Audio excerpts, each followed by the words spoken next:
Message de Monseigneur Philippe Christori en ce vendredi 27 mai.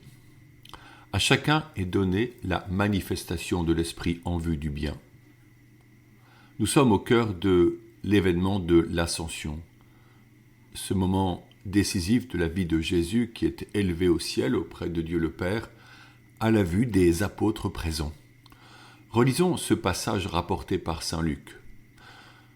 Je le cite. « Mais vous allez recevoir une force quand le Saint-Esprit viendra sur vous.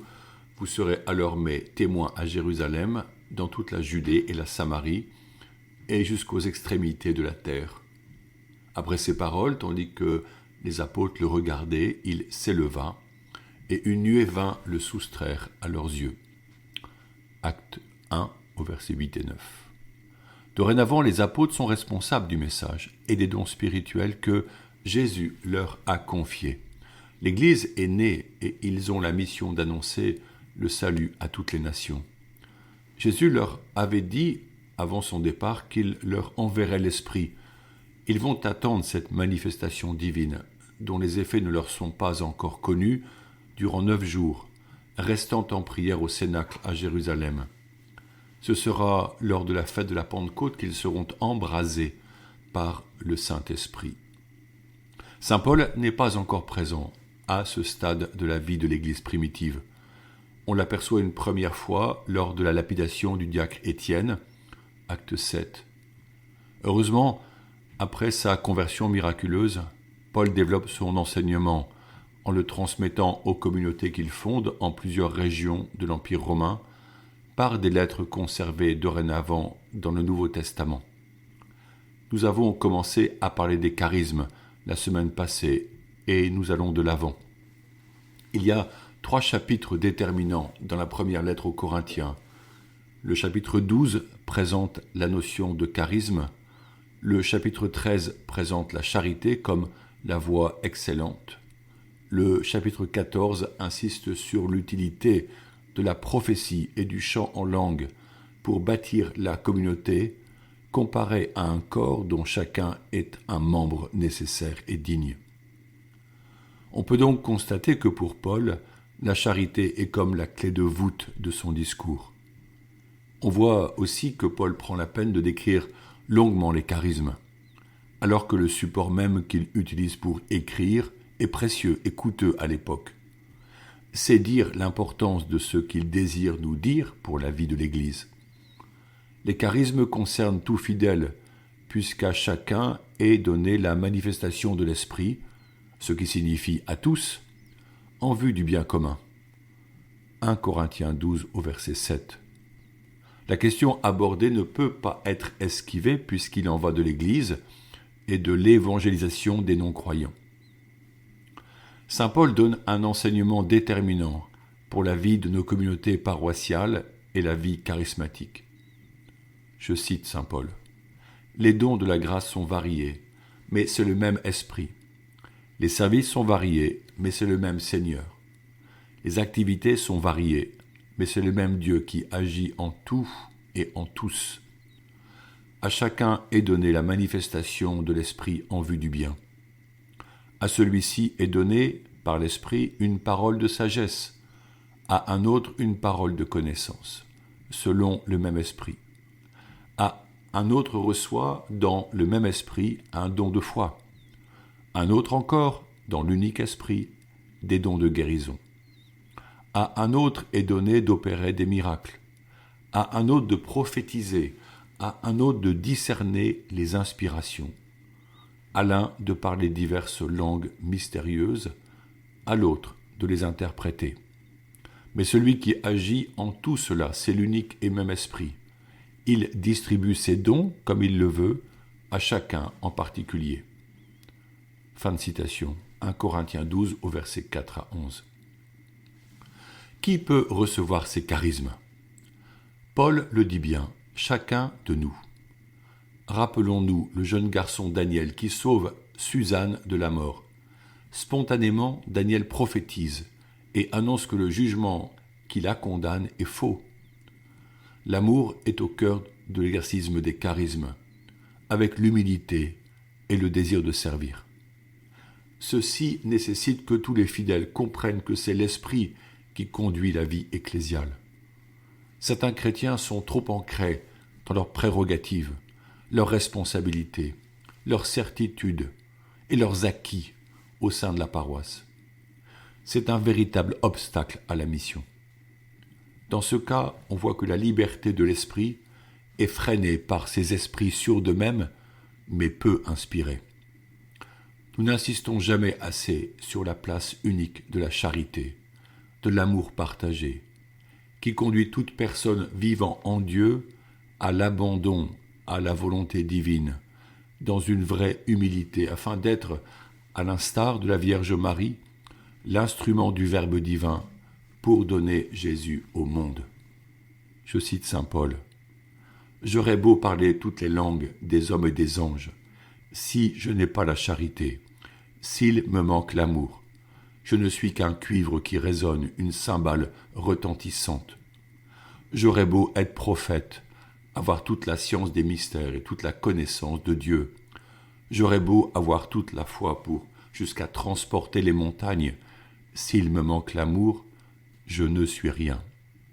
J'aurais beau distribuer toute ma fortune aux affamés, j'aurais beau me faire brûler vif. S'il me manque l'amour, cela ne me sert à rien. » Fin de citation. 1 Corinthiens 13 au verset 1 à 3. J'aurais beau être prophète. Sans la charité, cela ne sert à rien. Mais dans le chapitre 14, Paul demande ce don de prophétie pour tous, et il constate que la prophétie bâtit la communauté. Chacun de nous est devenu prophète par son baptême. Cependant, qu'est-ce que la prophétie et en quoi est-ce un charisme ? La prophétie est la transmission verbale de la volonté divine, qui se manifeste par une parole édifiante, consolante et fortifiante à l'assemblée chrétienne pour aujourd'hui.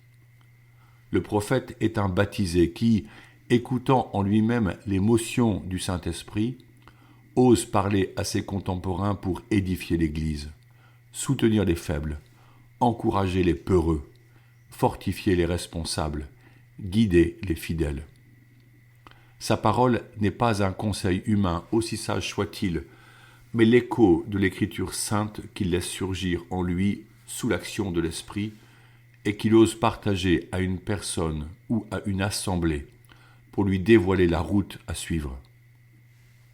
Le prophète s'efface devant le Christ, tout en osant parler en son nom. Saint Paul dit clairement « Recherchez avec ardeur les dons spirituels, surtout celui de prophétie. Celui qui prophétise parle pour les hommes. Il est constructif, il réconforte, il encourage.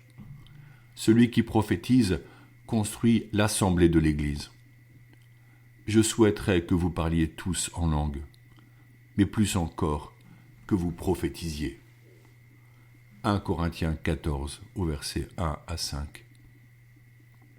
Comprenons que l'expérience synodale actuelle doit être portée par l'accueil et l'écoute de ces prophéties. Saint Paul a l'expérience de ces charismes dans les assemblées qu'il fréquente, où sont invités non seulement des Juifs, mais des païens grecs et romains. Aussi ajoute-t-il encore, « Si tous prophétisent, et qu'il arrive un non-croyant ou un non-initié, il se sent mis en question par tous, comme soumis à examen par tous. Les secrets de son cœur sont mis au grand jour. Il tombera face contre terre pour se prosterner devant Dieu et proclamer « Vraiment, Dieu est parmi vous ». 1 Corinthiens 14, au verset 24 et 25. Ne trouvons-nous pas surprenant cet enseignement de Paul ? Qui le connaissait ? Qui en vivait ? Oui, mes amis, nous devons revenir souvent à l'Écriture pour être enseignés sur la vie spirituelle en vue de la mission. Saint Paul se montre un maître pour les premiers chrétiens, et nous sommes un peu comme eux au sein d'un monde païen qui promeut la théorie du genre ou le wokisme, sorte de renouveau de la gnose. L'époque contemporaine a besoin de prophètes. Nous le sommes par le baptême. nous sommes renouvelés dans ce charisme par les sacrements. Pourquoi ne pas demander souvent au Saint-Esprit ce charisme de prophétie, en nous engageant simultanément à méditer la parole de Dieu pour qu'elle rejaillisse ensuite sur nos lèvres. L'Évangile est plus que jamais la réponse aux inquiétudes de ce monde, à la montée de toutes les formes de violence et d'individualisme. Saint Paul dit que nous portons un trésor dans des vases d'argile.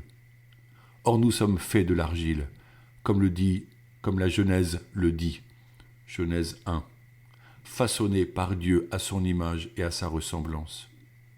La fragilité est ainsi le passeport pour aller vers les lieux de vie de nos contemporains, le cœur ouvert aux détresses et attentif aux besoins d'une réponse face au vide intérieur.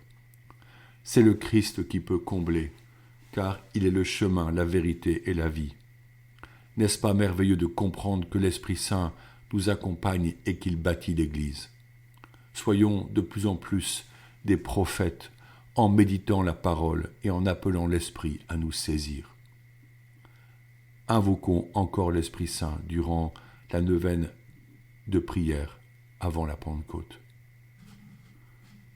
Viens souffler sur nous, Esprit de Dieu, viens nous embraser, Esprit de feu, viens nous sanctifier, viens nous recréer, souffle de vie. Toi qui combles tant de monde par la joie que tu déploies, brise rassurante, Esprit d'amour. Tu réjouis le cœur de l'homme, de tes dons tu le remplis, présence divine, Esprit de joie. Toi qui brilles au cœur du monde, enseigne-nous la prière, flamme rayonnante, esprit de crainte. Tu embrases et tu entraînes, viens purifier notre foi, présence divine, Esprit du Père.